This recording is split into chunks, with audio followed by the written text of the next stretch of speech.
Hi, this is Joe again with another review. For the sake of this video, we're going to be discussing the 1981 film Friday the 13th Part 2. Yes, I am continuing to make Friday the 13th movie reviews. So, of course, now I already did the first one, my last review. Now I'm discussing Friday the 13th Part 2, which came out in 1981. And surprisingly, the first Friday the 13th movie came, I guess you would call it a sleeper hit. Because the original Halloween film just came out 2 years before, and it was brought the genre of the modern slasher film into more mainstream, and of course, producers says, oh, maybe the slasher film genre will become a thing, and producers decided to make an independent filmmaker, forgot who it was, decided to make Friday the 13th, and which was dubbed the second scariest movie of the year after Halloween. So it was for Halloween, you want to have Friday the 13th. And the first film, which I previously reviewed, became a big hit. It didn't even have a $600,000 budget, and it made a few $1 million in the box office. And $1980, it was huge. An independent film like this, it's like Halloween in the Woods. Basically, is what the series is. And the second film, like I said, came out in 1981, pretty much followed up where the other film left off with Alice, who was the last survivor of the original film. She's in her own house. She talks to her mother, and then she all of a sudden she gets killed. She sees a decapitated head in her refrigerator, and it's implied that it was Mrs. Voorhees. And she immediately gets killed by Jason. Which before you actually had that scene, you did have a little bit of a recap of what happened in the previous film. The cliffhanger where Alice gets dragged into the water, and like I said in my review, that's what I should have. And not in my review, but Cinemassacre, who's done a ton of horror movie reviews on that site for I think 10 years or something before they ended their run. Did a whole thing with Friday the 13th, and they said that's how the original movie should have ended when Alice was dragged into the water. Well, they showed that scene and how she defeated Mrs. Voorhees, who was the actual killer in the first Friday the 13th. And of course, within the first 5 minutes, it would have been cool if she goes through the whole thing again, all over again, which is kind of silly because in 1981, the second Halloween film came out that year. So you had two horror franchises that came out in the same year for the first sequels. Or sorry, the second film in that respective series. But fortunately, unlike Jamie Lee Curtis in Halloween films, Alice gets killed within the first 5 minutes.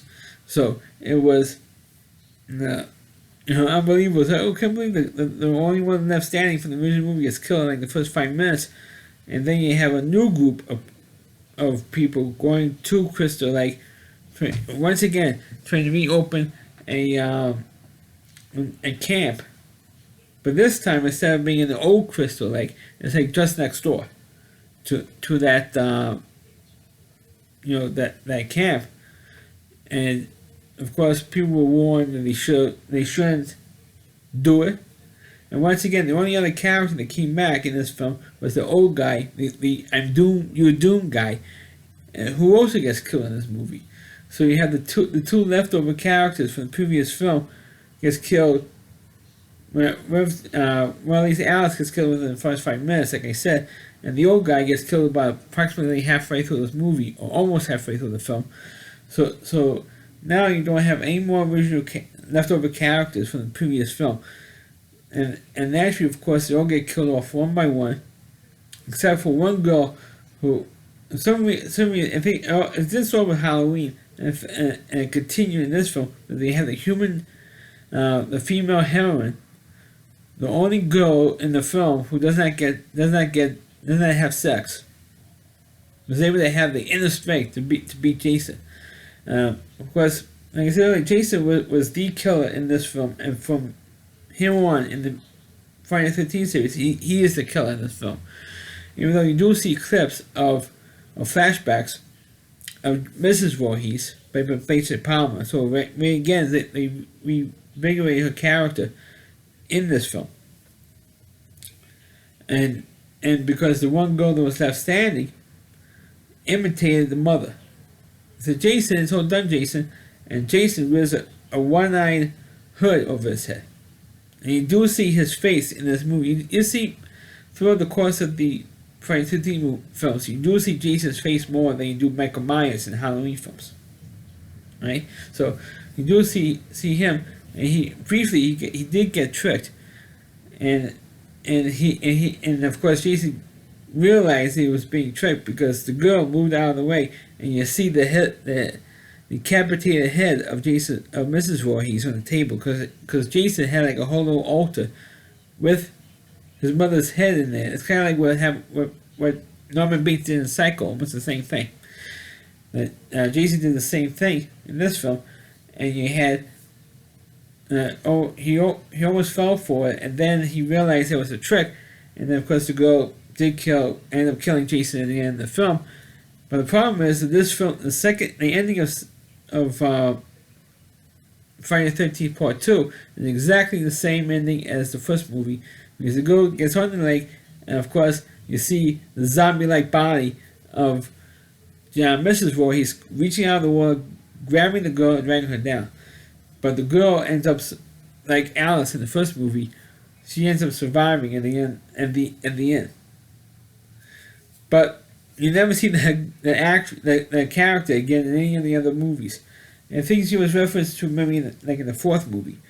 But one good thing in the second film is that you did have the main camp counselor, who of course also ends up naturally gets killed in the end, because only one person surviving, like I just mentioned.